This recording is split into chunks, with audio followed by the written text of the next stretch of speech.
নমস্কার, ইত্যাদি ইত্যাদিতে সবাইকে স্বাগত জানিয়ে শুরু করছি আবারও একটি নতুন পর্ব।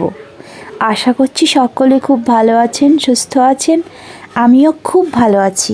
আজ শনিবার দুপুর 2টা, কিন্তু আমি এই ভিডিওটা শুরু করেছিলাম কাল সন্ধ্যাবেলা, মানে শুক্রবার সন্ধ্যাবেলা।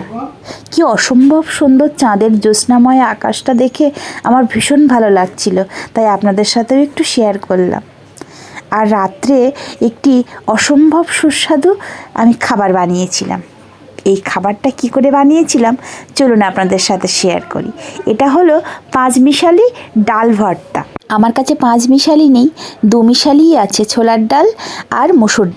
আমার মায়ের পছন্দের ডাল ভর্তা এটা, কিন্তু মা যখন আগে বানাতো অনেক প্রকার ডাল একসঙ্গে দিয়ে বানাতো, কিন্তু আমার কাছে তো অতগুলো নেই।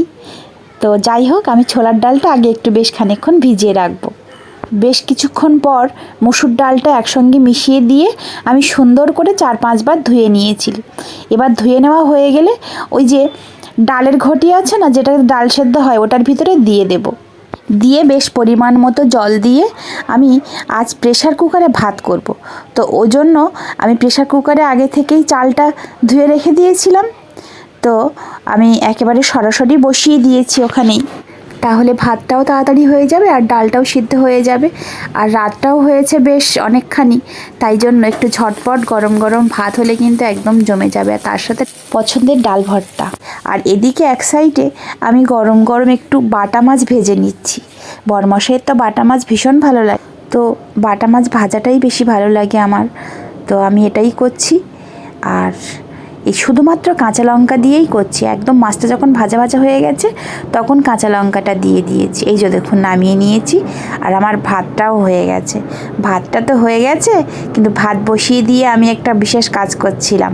সেই কাজ করতে গিয়ে কি অবস্থা হয়েছে দেখুন। আর শুধু আজ বলে না, প্রায় দিন আমার এই জিনিসটা হচ্ছে। নিচটাতে একদম পুড়ে ছাই হয়ে গেছে, এত বাজে লাগে। যাকগে, কি আর করা যাবে। এই যে সেই ডালটা আমি ঘটি থেকে ঢেলে নিচ্ছি। এত গরম, হাত দেওয়া মুশকিল হয়ে যাচ্ছে। আর এদিকে আমি একটু পেঁয়াজ আর কাঁচা লঙ্কাটা ভেজে নিয়েছিলাম। আজ শুকনো লঙ্কা দেবো না, তো কাঁচা লঙ্কাটা একদম শুকনো শুকনো করে ভাজা যাবে না, ওই যে পেঁয়াজটা ভাজা হয়ে যাবে। তারপর বেশ কয়েকটা কাঁচা লঙ্কা ওই পেঁয়াজের ওপরেই দিয়ে এপাশ ওপাশ নেড়ে নিলেই কিন্তু এরকম নরম নরম কাঁচা লঙ্কা ভাজা রেডি হয়ে যাবে। নইলে শুকনো করে নিলে এর গন্ধটা চলে যাবে। আর এই হালকা ভেজে নিয়ে এই কাঁচা লঙ্কা দিয়ে একটু যে কোনো ভর্তা বানিয়ে দেখবেন, এর স্বাদ কিন্তু আলাদা, আর গন্ধটা দুর্দান্ত লাগে। এই দেখুন, আমি বারবার হাতটা তুলে নিচ্ছি আর একবার রাখছি। এত বিচ্ছিরি গরম যে হাত দেওয়া মুশকিল হয়ে যাচ্ছে। যাই হোক, অবশেষে আমি একদম সুন্দর করে মেখে নিয়েছি। আর এই ভর্তাটা শুকনো শুকনো হলে ভালো লাগে না, একটু এই যে মাখা মাখা টাইপের হলে বেশি ভালো লাগে। বড়মশাইকে দিয়ে দিয়েছি। আর ভর্তা হলে বড়মশাইকে একটু কম দিয়ে আমি একটু বেশি খাই। আমার এই ধরনের ভর্তা খেতে ভীষণ ভালো লাগে, আর বড়মশাইয়ের আবার খুব একটা ভালো লাগে। ব্যাস, নিয়ে নিয়েছি বাটা মাছ ভাজা আর সেই 2 মিশালি ডাল ভর্তা। অসম্ভব ভালো খেতে হয় জানেন। এটা মা বানাতো আগে। যাই হোক, আজ অন্য সব কাজ তাড়াতাড়ি করে সেরে নিয়ে সকাল সকাল এই যে আমার পেঁপে গাছের পরিচর্যা করতে বসে গেছি। আমি বেকিং সোডা আর নিয়েছি হলুদ আর ক্লিনিক প্লাস শ্যাম্পু, এগুলো সব একসঙ্গে 1 লিটার মতো জলে মিশিয়ে নিয়ে বড়মশাই একটি স্প্রে বোতল বানিয়েছে, মানে একটা বোতলের মুখকে ওই সেফটি পিন দিয়ে সুন্দর করে ছিদ্র করে স্প্রে করার জন্য ওই ব্যবস্থাটা করেছে। এবার এগুলো সুন্দর করে মিশিয়ে নেব। আমি 1 লিটার পরিমাণ মতো জল দিয়েছি, আর সব রকম উপকরণ বড় 1 চামচ করে দিয়েছি, আর শ্যাম্পুর পাতাটা একটা গোটা পাতাই দিয়ে দিয়েছি। ব্যাস, বোতলে ভরে রেডি করে নিয়েছি। এবার মই বেয়ে জানলার ওই উপরটাতে উঠে বড়মশাই স্প্রে করা শুরু করে দিয়েছে।